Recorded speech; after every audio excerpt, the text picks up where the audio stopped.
तुम्ही कुठेतरी कमी पडत आहात एकमेकांना, म्हणजे दोघंही, स्त्री असेल, पुरुष असेल, की आजकालच्या धावपळीच्या जगात, की तिला काय कमी पडतंय?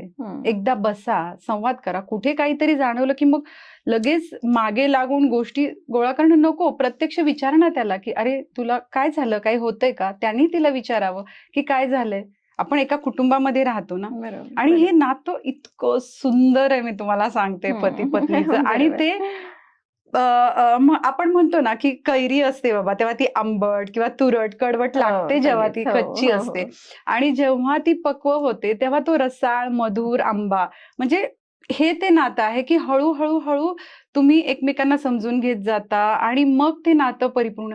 पण आज इतके वर्ष होऊनही ते तुम्ही परिपूर्णतेकडे नाही आहात, तर मग ह्याचं कारण काय आहे? बरं, तुम्ही सोडूही शकत नाही. एक सामाजिक दबाव असतो, किंवा मुलं असतात बाबा, मुलं मोठी आहेत आता, सोडू शकत. मग नक्की प्रॉब्लेम कुठं होतोय ते तुम्ही दोघं बोला ना. आपल्या आई-वडिलांनी पण संसार केले, आजी-आजोबांनी सगळ्यांनी केले, आपल्यालाही करायचंय आणि पुढे आपल्याला आदर्श पण निर्माण करायचंय. मग पिढी घडवायची आहे. मग त्यासाठी तुम्हालाच प्रयत्न करावे लागणार. म्हणजे बाहेरून कोणी येऊन अशी जादूची कांडी नाही फिरवणार आहे. म्हणजे बऱ्याच जणांचं असतं, इकडे जा, ह्याच्याकडे जा, हे सल्ले घे, ते काहीतरी छोटे-छोटे उपाय करत बसतात. त्यांनी काही होत नाही. तुम्हाला उपाय म्हणजे तुम्हाला तुमच्यावर काम करावं लागतं. ठीक आहे, नवऱ्याला माझी ही गोष्ट खटकतीये, नाही आवडत आहे. मी स्वतःवर काम करेन, किंवा बायकोला माझी ही गोष्ट खटकतीये, आवडत नाही. मी स्वतःवर काम करेन.